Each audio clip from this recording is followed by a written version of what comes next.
ফিলিস্তিনে আমরা মার খাই, ইরাকে মার খাই, সিরিয়াতে আমাদের বাড়ি কিন্তু ভেঙে চুরে মেশা খাওয়া, আরাকানে আমাদেরকে তো ভাগাই দিছে আরাকান থেকে। টেকনাফে 10 লক্ষেরও বেশি রোহিঙ্গা ভাইয়েরা বৃষ্টির মধ্যে কিভাবে যে থাকে, আর এই প্রচণ্ড শীতে কিভাবে বেঁচে আছে এক আল্লাহই জান। এর কারণ আমাদের কেন্দ্রীয় কোনো নেতৃত্ব নাই। আমাদেরকে যদি কেউ আঘাত করে আমাদের পক্ষে কথা বলার মতো কোনো নেতা নাই। এরকম একজন নেতা আমাদের দরকার আছে না নাই? আল্লাহর হাবিব সাল্লাল্লাহু আলাইহি ইসলামের জীবনী থেকে আজকে আমরা জানার চেষ্টা করব নেতৃত্বের গুণাবলী।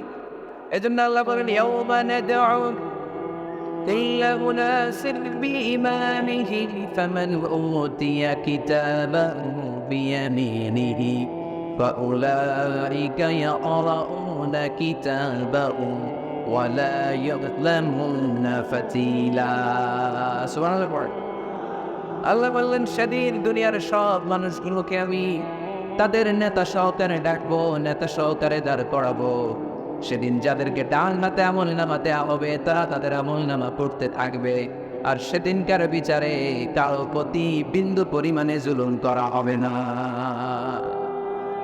সুবহানাল্লাহ বলেন। তাহলে আপনি কি একা একা দাঁড়াবেন? আপনার সাথে কে দাঁড়াবে? আওয়াজ করে আরো জোরে সবাই মিলে বলেন নেতা। নেতা দাঁড়াবে, কর্মীরা দাঁড়াবে। এই জন্য নেতা নির্বাচনের সময় সাবধান। নেতার অনুসরণ করে যদি কেউ জাহান্নামী হয়, কিয়ামতের দিন সবাই নেতাকে দোষারোপ করবে। وقالوا ربنا إنا أطعنا سادتنا وكبراءنا فأضلونا السبيل। সেদিন তারা বলবে হে আমাদের রব, আমরা আমাদের নেতাদের অনুসরণ করেছিলাম আর নেতারা আমাদেরকে ভুল পথ দেখিয়েছে। আজকে আমাদের আগে নেতাদেরকে আপনি শাস্তি দেন, নেতাদেরকে আগে জাহান্নামে ফেলেন, তারপরে নেতাদের পরে আমরা জাহান্নামে ঢুকবো। এই জন্য প্রিয় ভাইরা, নেতা নির্বাচনের সময় সাবধান। যে কোনো নেতা হতে পারে, এটা রাজনৈতিক নেতা হতে হবে নট নেসেসারি, আমাদের সামাজিক অঙ্গ সংগঠনের নেতা, সামাজিক প্রতিষ্ঠানের নেতা, যে কোনো জায়গায় নেতা বানানোর সময় আমরা সাবধানে থাকবো। এবং নেতা যদি ভুল করে ফেলে ওনাকে ভদ্রভাবে শুধরে দেয়া, এটাও আমাদের দায়িত্ব। আওয়াজ করে বলতে হবে, ঠিক কিনা? ঠিক। মসজিদের ইমাম সাহেব উনি মসজিদের নেতা, ঠিক কিনা? আওয়াজ করে বলেন তো, ইমাম মানে কি? আরো জনে বলেন। ইমাম সাহেব জোহরের সালাতে 2 রাকাতের পরে বসার কথা, ইমাম সাহেব দাঁড়ায় গেছে, কি করবেন? কি করবেন? ইদা নাবা আহাদুকুম শাইউন ফি সালাতিকুম ফালিয়ুসাব্বিহ। পিছন থেকে আমরা সুবহানাল্লাহ বলবো, ঠিক কিনা? যদি বাংলাদেশে আমরা কি করে ফেলি? আল্লাহু আকবার বলে ফেলি, এতে কাজ হয়ে যায়। কাজ হয়ে যায়। ইমাম সাহেব বুঝতে পারে যে সামথিং গেল রং, কোনো কিছু ঝামেলা হচ্ছে, ভুল হয়েছে, উনি শুধরে যায়। কিন্তু আসলে বুঝতে হবে সুবহানাল্লাহ, তাসবিহু লির-রিজাল ওয়া তাসফিহু লিন-নিসা। ইমাম ভুল করছে, পুরুষরা ধরতে পারলে পড়বে সুবহানাল্লাহ। পিছনের পুরুষ মুক্তাদিরা কেউ ভুল ধরতে পারে না, পিছনের মহিলারা ভুল ধরতে পারছে, ওনারাও শুধরে দিতে হবে, ঠিক কিনা? ওনারা কি করবে? এরকম একটা তাসফিহ করবে, শুধরে দিতে হবে, ঠিক কিনা? আচ্ছা, ইমাম সাহেব কেরাতে ভুল করলেন, 1 বার 2 বার 3 বার, ইমাম সাহেব বারবার আটকে যায়, করতে পারে না। তখন আমাদের দায়িত্ব কি? তাফতারু আলাল ইমাম, ইমামকে ছুটাই দিতে হবে, শুধরে দিতে হবে, ঠিক কিনা? তো মসজিদের ইমাম যদি ভুল করে, মসজিদের নেতা ভুল করলে যদি শুধরে দিতে হয়, সমাজের নেতাও ভুল করলে শুধরে দেওয়ার দরকার আছে না নাই? এটাও শুধরে দিতে হবে নসিহতের মাধ্যমে, সুন্দর পরামর্শের মাধ্যমে। নেতারাও মানুষ, ওনারা ফেরেশতা নয়, ওনাদেরও ভুল হয়ে যেতে পারে। নসিহতের মাধ্যমে, সুন্দর পরামর্শের মাধ্যমে নেতাদেরকে শুধরে দিতে হবে, ঠিক কিনা? আমরা নেতৃত্বের গুণাবলীর ব্যাপারে কথা শুনব। আমরা আজকে দেখার চেষ্টা করবো একজন নেতা বলে কি করতে হয়, নেতার কি কোয়ালিটি লাগে, এবং আমরা একটু সবাই মিলে ক্রস চেক করবো, ডাবল চেক করবো যে এই গুণগুলো আমার আসলে ছিল কিনা। কেমনভাবে রাসূল সাল্লাল্লাহু আলাইহি ওয়াসাল্লাম এই গুণগুলোর আলোকে আমাদেরকে নেতৃত্ব দিয়েছেন। আমাদের নেতৃত্ব সংকট দূর করার জন্য এগুলোর ব্যাপারে জানার দরকার আছে না নাই? আছে। নেতৃত্ব দিতে হলে সর্বপ্রথম যে কোয়ালিটিটা লাগে সেটা হচ্ছে কাজ করা লাগে। কাজ। কেউ যদি নেতা হইতে চায় তার কি করা লাগবে? আমি প্রশ্ন করলে আমাদের উত্তর করবে। নেতা হইতে হইলে আগে কি করতে হয়? কাজ। আগে কাজ পরে নেতা। যে কাজ করে সে নেতা হয়, শুধু বক্তব্য দিলে নেতা হওয়া যায় না, ঠিক কিনা? বক্তব্য সর্বস্ব নেতাকে আমরা চাই। আমরা এমন নেতা চাই যারা কাজ করবে আমাদের জন্য 24 ঘন্টা, যারা আমাদের জন্য মাঠে ময়দানে চলে আসবে, দিন রাত কাজ করে বাংলাদেশকে সোনার বাংলা হিসেবে তারা গড়ে তুলবে। আওয়াজ করে বলেন ঠিক কিনা? তাহলে নেতা হওয়ার জন্য প্রথম যে কোয়ালিটি বৈশিষ্ট্যের দরকার সেটা হচ্ছে আগে কাজ পরে নেতা। আমি প্রশ্ন করবো, আপনারা আওয়াজ করে উত্তর দিন। আগে কি? সবাই উত্তর দিতে পারেন নাই, আওয়াজ করে বলেন আগে কি পরে কি? আগে পরে, মনে থাকবে? তবে নেতৃত্ব দিতে হলে প্রথমে কাজ করতে হয়। প্রথমে যে কোনো কাজ করো না ভাই, যে কোনো কাজ করো, তা যেন হয় সবার চেয়ে সবচেয়ে সুন্দর, ঠিক না? যে কোনো কাজ করো না ভাই, যে কোনো কাজ করো, তা যেন হয় সবার চেয়ে সবচেয়ে সুন্দর। হোক না সেটা পড়া লেখা, রঙের ভাষায় ছবি আঁকা, হোক না সেটা সামান্য কাজ কিংবা মহত্তর, তা যেন হয় সবার চেয়ে সবচেয়ে সুন্দর। যে কোনো কাজ করো না ভাই, যে কোনো কাজ করো, তা যেন হয় সবার চেয়ে সবচেয়ে সুন্দর, ঠিক না? যেটাই করি আমরা ওটার জন্য উইথ প্রফেশনালিজম, সর্বোচ্চ রিপোর্ট দিয়ে যেন আমরা করি। যে করতে পারবে সেই নেতা হবে, সেই নেতা। তাহলে আমরা বুঝলাম আগে কাজ পরে to serve before to lead. I repeat, আমি আবারও বলছি, to serve before to lead. নেতৃত্ব দেওয়ার আগে আগে কাজ করতে হবে। আরবিতে বলে সাইয়্যিদুল কওমি খাদিমুহুম।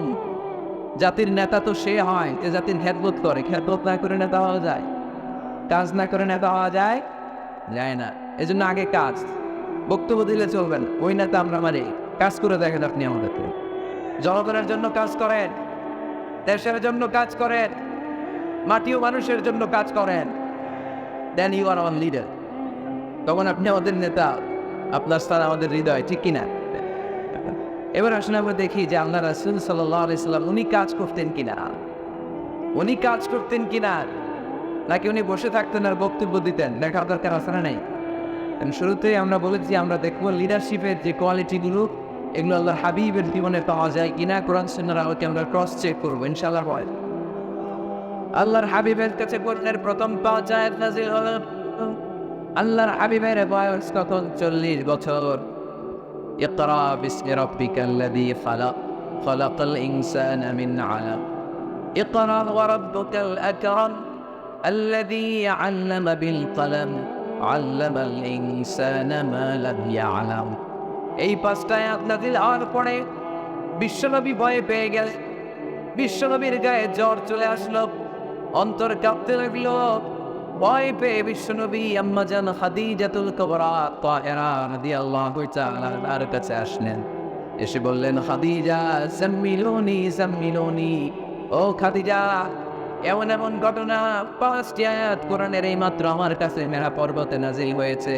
আমার মনে হয় আমি বাঁচবো না, আমারে তোমরা কম্বল চাপা দাও। কি চাপা দাও? কি চাপা দাও?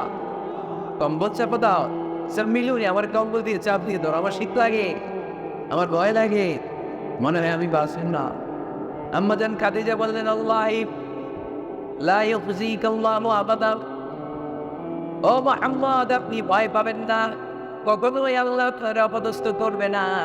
কারণ ইন্নাকা লাতাসিলুর রাহিমা, ও মুহাম্মদ নিশ্চয় আপনি আত্মীয়তার সম্পর্ক বজায় রাখেন। ওয়া তাসদুকুল হাদিসা, সব সময় সত্য কথা বলেন। ওয়া তাহমিলুল কাল্লা, আপনি মানুষের বোঝা বইয়ে দেন। ওয়া তাকসিবুল মা'দুমা, যার টাকা পয়সা নাই তারে আপনি রোজগার করে দেন। ওয়া তাকরিউদ দাইফা, আপনি সব সময় মেহমানদারি করতে পছন্দ করেন। ওয়া তুঈনু আলা নাওয়াইবিল হক, সত্য যেখানে বিপন্ন সেখানে আপনি সত্যের বীর সৈনিক হয়ে দাঁড়িয়ে যান। কে বলতেছে? স্ত্রী। কে বলে? স্ত্রী। কার ব্যাপারে বলে? হাজবেন্ডের ব্যাপারে বলে। প্রিয় ভাইরা মনে রাখবেন, কারো ব্যাপারে সঠিক তথ্য যদি পেতে চান, বড় সাহেবের ব্যাপারে বড় সাহেবের ড্রাইভারের কাছ থেকে খোঁজ নিন।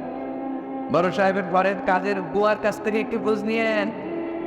বড় সাহেবের বাড়ির দারোয়ান থেকে একটু খোঁজ নিয়েন, আর বড় সাহেবের বউয়ের কাছ থেকেও খোঁজ নিয়ে, এই 4টা সোর্স থেকে যদি আপনি বড় সাহেবের ইনফরমেশন নেন, সব আসল ইনফরমেশন বেরিয়ে আসবে। চিল্লায় বলে ঠিক কিনা?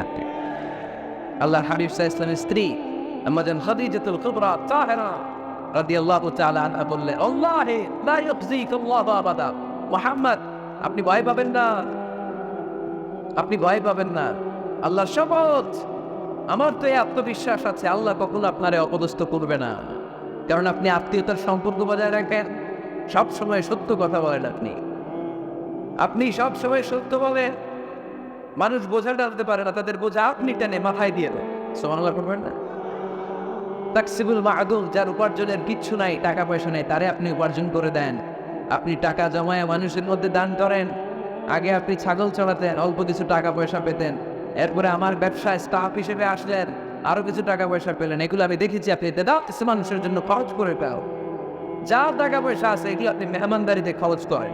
আর যেখানে সত্য বিপন্ন, সেখানে আপনি লড়াকু সৈনিক হয়ে দাঁড়িয়ে যান। 6টা গুণের কথা বললেন, সুবহানাল্লাহ পড়েন।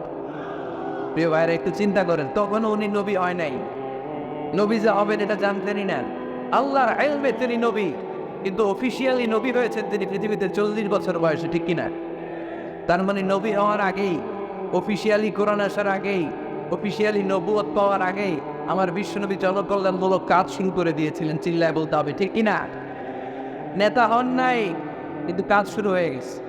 His mission is there, his vision is there, his work is there. নবী হন নাই, কবি আসে নাই, কিন্তু কাজ বন্ধ ছিল।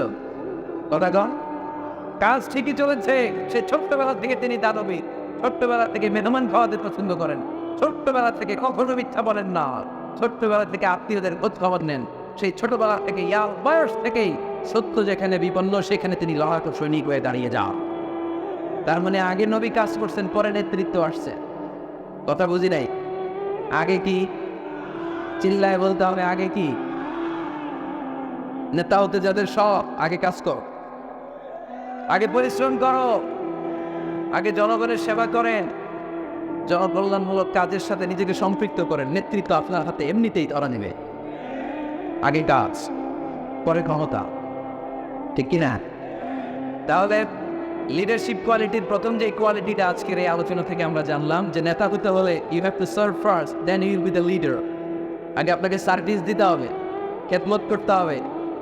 নেতৃত্বের লোভ নিয়ে বসে থাকা যাবে না। আগে কাজ, নেতা বই আর না দেয়, কাজ আমার কিনবে। মাই মিশন ইজ দেয়ার। কোনো অপশক্তি, কোনো কিছুই আমার কাজকে নামায় ফেলতে পারবে না। চিল্লায় বলেন ঠিক কিনা?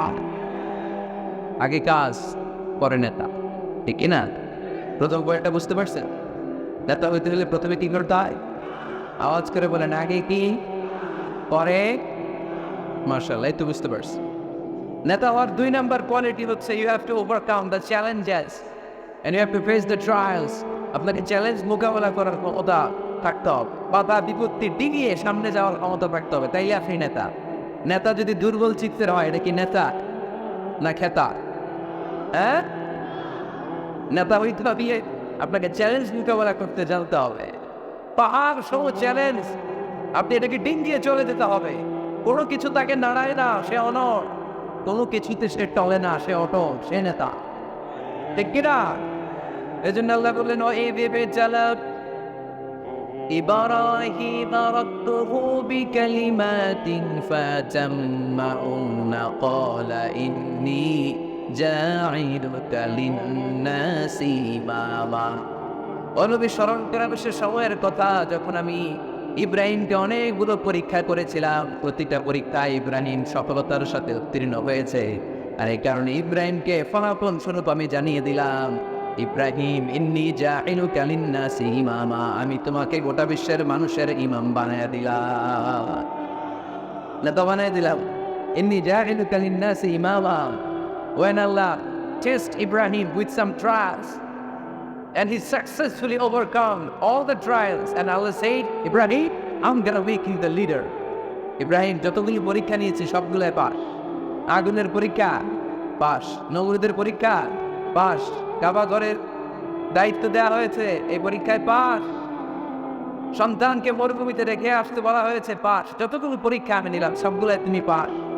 তুমি বাধা বিপত্তি ডিঙিয়ে নিজেকে প্রমাণ করতে সক্ষম হয়েছ। আর ফলাফল স্বরূপ আমার ঘোষণা, ইন্নী জাইলুকা লিন্নাসি ইমামা, ওই তোমার ইমাম বানায় দিলাম, নেতা বানাই দিলাম। তার মানে নেতা হতে হলে যত ওভারকাম আছে, স্ট্রাগল আছে, চ্যালেঞ্জ আছে, এগুলো ডিঙিয়ে সামনের দিকে আগাতে হয়। নেতা ভয় পাইলে চলে না, চিল্লাই কম ঠিক কিনা? বাধা আসবে, বিপত্তি আসবে, নেতা অটল অনড়, তাহলেই চিনি নেতা। বুঝতে পেরেছেন? এবার আমরা দেখি যে আল্লাহ রাসূল সাল্লাল্লাহু আলাইহি ওয়াসাল্লামের জীবনে বাধা বিপত্তি ছিল কিনা, চ্যালেঞ্জ তিনি ওভারকাম করেছিল কিনা। আপনাদের কি মনে হয়, আমার নবীর জীবনে কোনো বাধা বিপত্তি ছিল? না, আওয়াজ শুনে তো মনে হয়েছিল না। হ্যাঁ, আবু জাহেল আল্লাহ রাসূলকে লাল গালিচার সংবর্ধনা দিয়েছিল, তাই না? হ্যাঁ, গোলাপ ফুলের বিছানা বানায় রাখছিল, তাই না? না না, পাহাড় সহ চ্যালেঞ্জ ওভারকাম করে তিনি নিজের নেতৃত্বের প্রমাণ দিয়েছেন, নিজেকে প্রমাণ করে করে তিনি সামনের দিকে এগিয়েছেন, ঠিক কিনা? যেন তেন পরীক্ষা বিশ্বনবী দেন নাই, এমন এমন পরীক্ষা রব্বুল আলামিন বিশ্বনবীর কাছ থেকে নিয়েছেন, গোটা বিশ্বের কোন নবী ওই পরীক্ষা দেয় না। আল্লাহর হাবিব সাল্লাল্লাহু আলাইহি ওয়াসাল্লামকে পাগল বলা হয়েছে, হয় নাই? কবি বলা হয়েছে, গণক বলা হয়েছে, গণক। আল্লাহ রাসূল সাল্লাল্লাহু আলাইহি ওয়াসাল্লামকে বলা হয়েছে আফতার, লেস কাটা, নির্বংশ। আল্লাহর হাবিব সাল্লাল্লাহু আলাইহি ওয়াসাল্লাম যখন মক্কায় সালাত পড়তেন, উটের পচা নারী বুড়ি পিঠে চাপিয়ে দেয়া হতো। 3 বছর শিয়াবে আবি তালেবের জেলখানায় বন্দী ছিলেন। আপনি বন্দী ছিলেন কয় বছর? আমি ছিলাম কয় বছর? আল্লাহর হাবিব সাল্লাল্লাহু আলাইহি ওয়াসাল্লাম কয় বছর বন্দী? এটা অর্থনৈতিক আগ্রাসন, সামাজিক বয়কট। এদের সাথে কারোর বিয়ে হবে না, এদের কাছে কোনো পণ্য বিক্রি করবে না, এদের থেকে কিছু কিনবে না। প্রথম বছর যেহেতু ওনারা ছাগল চড়াতেন, ছাগলের গোশত খেলেন। দ্বিতীয় বছর সাহাবারা ছাগলের চামড়া খেলেন। তৃতীয় বছর গাছের পাতা, লতা পাতা, শিকড় আর ছাল খেয়ে বেঁচেছে। The life is not a bed of roses. এই পৃথিবীটা কুসুমাস্তীর্ণ নয়, এটা কর্কটাকীর্ণ। এই পৃথিবীতে কেউ কাউরের জন্য জায়গা ছেড়ে দেয় না, এখানে জায়গা করে নিতে হয়। পৃথিবীতে তোমাকে জানান দিতে হবে যে তুমি পৃথিবীতে এসেছো। কঠিন বিপত্তিকে, পরীক্ষাকে তুমি জানাও যে তুমিও কম শক্ত না, ঠিক কিনা? একজন পুরুষের 1 ফোঁটা বীর্যে 20 কোটি শুক্রাণু না থাকলে চিকিৎসা বিজ্ঞান বলে ওই বীর্য থেকে কোনো সন্তান জন্ম নেয় না। 1 ফোঁটা বীর্যে কয় কোটি শুক্রাণু? 20 কোটি শুক্রাণু। ওই 20 কোটি শুক্রাণুর মধ্যে আমি একটা, ঠিক কিনা? আপনি একটা, আমরা সবাই এক একটা। এই প্রতিটা শুক্রাণু চেয়েছিল ডিম্বাণুর গায়ে আঘাত করে সফল হতে, কেউ হইতে পারে না। 19,99,999টা ফেল, পাস করছিলাম সেদিন আমি। পাস করেছিলেন, চ্যাম্পিয়ন হয়েছিলেন সেদিন আপনি। সেদিন আপনার হাত ছিল, পা ছিল, মামা কারো ছিল, ফোন কল ছিল। এত কিছু না থাকতো সেদিন আপনি চ্যাম্পিয়ন হয়েছেন, কেউ আপনারা থামায় রাখতে পারে নাই। তার মানে এই পৃথিবীর বুকেও কেউ আপনারা থামায় রাখতে পারবে না। চিল্লায় বলেন ঠিক না? পারবে না। অদম্য সাহস আর শক্তি সম্ভাবনাকে দিয়ে আল্লাহ তাআলা মানুষকে তৈরি করেছেন। এক একটা মানুষের যে কি ব্রেইনের ক্যাপাসিটি, তার যে কত ক্ষমতা আল্লাহ দিয়েছেন মানুষ জানেই না। আল্লাহর হাবিব সাল্লাল্লাহু আলাইহি ওয়াসাল্লাম এরকম বাধা বিপত্তি অতিক্রম করে নিজেকে প্রমাণ করে করে সামনের দিকে এগিয়েছেন। 3 বছর জেল কাটলেন। মক্কা থেকে 80 কিলোমিটার পথ পাড়ি দিয়ে তিনি তায়েফে গেলেন। তায়েফে কেন গেলেন? জমি কেনার জন্য, তাই না? কথা কয় না? 10 বিঘা জমি কেনার প্ল্যান করছিলেন তায়েফে। হ্যাঁ, নিজের কোনো লাভের জন্য গেছেন তায়েফে? তায়েফবাসীদেরকে জাহান্নামের আগুন থেকে বাঁচানোর জন্য, নিজের লাভের জন্য না। তায়েফবাসীরা যেন জাহান্নামে ফেরেশতা লাঠি না পায়, তায়েফবাসীরা যেন জাহান্নামের আগুনে না জ্বলে, ওদেরকে বাঁচানোর জন্য, ওদের লাভের জন্য আল্লাহ হাবিব সাল্লাল্লাহু আলাইহি ওয়াসাল্লাম গিয়েছেন। সেখানে তিনি ওয়েলকাম হন নাই, সেখানে পাথর বৃষ্টি করা হয়েছে। এমন কামের কোনো অত্যাচার নাই বিশ্বনবীর উপর করা হয় নাই। 3টা জায়গায় কি সুশ্রী দেহ আমার নবী, কি সুন্দর ছিল আল্লাহ হাবিব সাল্লাল্লাহু আলাইহি ওয়াসাল্লামের শরীর। তিনি বলতেন আনা মালিহুন ওয়া আখি ইউসুফু সাবিহুন, আমি লাবণ্যময় সুন্দর, আমার ভাই ইউসুফ সাদা সুন্দর। মিলখান থেকে মালি, মিলখান মানে লবণ, লবণ থেকে লাবণ্যময়। আমি লাবণ্যময় সুন্দর, আমার ভাই ইউসুফ সাদা সুন্দর। এই সুন্দর মানুষটার দেহে পাথর মারা হয়েছে। Can you imagine that? আপনি কি কল্পনা করতে পারেন? 3টা জায়গায় বিশ্বনবীকে আক্রান্ত করা হয়েছে, রক্তের বন্যা বইয়ে গিয়েছিল। আওয়াজ করে বলেন ঠিক কিনা? খেয়ে না খেয়ে দিন প্রচারের কাজে নিজেকে দিয়েছ বিলিয়ে, তাই ফেরে কাফিরেরা চিনল না সে আলো, দুষ্ট ছেলেদের পিছু দিল লেলিয়ে। পাথরের আঘাতের ক্ষত বিক্ষত হয়ে সারা শরীর থেকে রক্ত ছড়ে। এ রাসূল তোমাকে ভুলি আমি কেমন করে, এ রাসূল তোমাকে ভুলি আমি কেমন করে। ঠিক কি না? তাই ছেলেরা রক্তাক্ত করেছিল সেদিন আমার নবীকে। বিশ্বনবী অটল অনড়, মন খারাপ করেননি, সবরের দেয়ার তুলেছেন, মাফ করে দিয়েছেন। নিজ এলাকা থেকে চলে যেতে বাধ্য করা হয়েছে, হিজরত করলেন মক্কা থেকে মদিনায়। আহা, মক্কাকে এত ভালোবাসতেন বিষ্ণু ইসা ইসলাম, হিজরতের রাতে বারবার মক্কার দিকে তাকায়, বারবার তাকায়, চোখের পানি ছাড়ে আর বলে, মক্কা তো আহাবুল বিলাদ ইলাইয়া, মক্কা আমার কাছে সবচেয়ে প্রিয় নগরী, প্রিয় শহর। লাউলা উখরিজতু লামা ফারাজতু, আমার যদি জোর করে মক্কা থেকে তাড়িয়ে দেয়া না হতো, আমি জীবনে মক্কা ছেড়ে কোথাও যেতাম না। নিজ এলাকা ছেড়ে চলে গেলেন। এবারে খাবারের মধ্যে বিষ মিশিয়ে দেয়া, জানেন ঘটনা? এক ইহুদি নারী দাওয়াত দিয়েছে বিশ্বনবীকে। বিষ্ণু ইসা ইসলাম দাওয়াত ফেলে ফিরাতেন না, তিনি গেলেন। খাসির গোশত খেতে পছন্দ করতেন, খাসির গোশতের মধ্যে পয়জন মিক্স করে দেওয়া হবে, বিষ। এই বিষের ব্যথায় তিনি আজীবন কষ্ট পেয়েছেন। এতেকালের আগে তিনি বলেছিলেন, ওই যে খায়বারের যুদ্ধে যে ব্যথাটা আমি পেয়েছি বিষের কারণে, ওই ব্যথা আজকে আমার আবার উঠেছে। এই জন্য আমার তবে মৃত্যুটা ছিল শাহাদাতের মৃত্যু। তাকে বিষ্ণু ইসা ইসলামকে বিষ খাইয়ে এই দুনিয়া থেকে বিদায় করা হয়েছে। স্বাভাবিক মৃত্যু ছিল না বিশ্বনবীর, বিষের ব্যথায় তিনি মৃত্যুর আগে কাতরাচ্ছিলেন। ব্ল্যাক ম্যাজিক করা হয়েছে 6 মাস অসুস্থ। লাবিদ ইবনুল আসাম ইহুদিদের মিত্র বিশ্বনবীরে ব্ল্যাক ম্যাজিক করেছে। ব্ল্যাক ম্যাজিক ছিলেন না? বান মারে না এলাকা নরসিংদীতে আছে, কি বলে এটাকে, কি কয়? হ্যাঁ, কি মারে? বান মারে, জাদুটোনা, এগুলো করেন আপনারা, এগুলো করেন। আল্লাহ ঈসা ইসলামকে 6 মাস ব্ল্যাক ম্যাজিক করে রাখা হলো। তার মানে অত্যাচার, অনাচার, পরীক্ষার, বাধা বিপত্তির এমন দৌড়া নাই যেটা বিশ্বনবী অতিক্রম করে নাই, ঠিক কিনা? তার মানে যিনি নেতা হবেন তাকে পরীক্ষা দিয়ে নেতা হতে হবে, বাধা বিপত্তি গিয়ে সামনে যেতে হবে, তা হলে তিনি নেতা হতে পারবে। তার সবগুলা গুণ বিশ্বনবী ইসলামের মধ্যে ছিল, আলহামদুলিল্লাহ। পড়েন, নেতা হওয়ার জন্য 3 নম্বর যে কোয়ালিটি লাগে সেটা হচ্ছে এলোকোয়েন্স, বাগ্মিতা। বক্তব্য দিতে জানা লাগে, বক্তব্যে পারঙ্গমতা থাকা চাই, ফাসাহাত, বালাগাত জানা চাই। নেতা যদি ভাষণ দিতে না পারে, এটা কি নেতা? কথা কয়, এটা নেতা? এই জন্য নেতা হইতে হইলে কি করা লাগে? ভাষণ দিতে জানা লাগে। দেখবেন যত বড় নেতা তত চমৎকার তার ভাষণ। আমাদের এদেশের স্বাধীনতার স্থপতি বঙ্গবন্ধু শেখ মুজিবুর রহমানের সেই 7ই মার্চের রেসকোর্সের ভাষণ মনে আছে? এবারের সংগ্রাম মুক্তির সংগ্রাম, এবারের সংগ্রাম এখনো কানে বাজে, ঠিক কিনা? যতদিন বাংলাদেশ থাকবে ততদিন এই ভাষণ থাকবে কি থাকবে না? তাহলে নেতা হইতে হইলে এরকম ভাষণ জানা লাগে। বারাক ওবামার নাম শুনছেন? কথা কয় না, শুনছেন? শুনছেন? এই লোকটাও চমৎকার ভাষণ দিতে জানতেন। যে এলাকায় যাইতো ওই এলাকা ধরে ডাক খেতে লোকজন খুশি হয়ে যায়।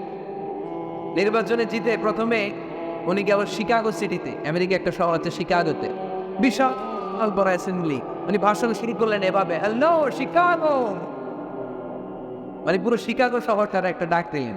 শিকাগোর লোক তো আনন্দে আটখান মেকায় খুশি। তার মানে নেতাকে ভাষণ দিতে জানতে হয়।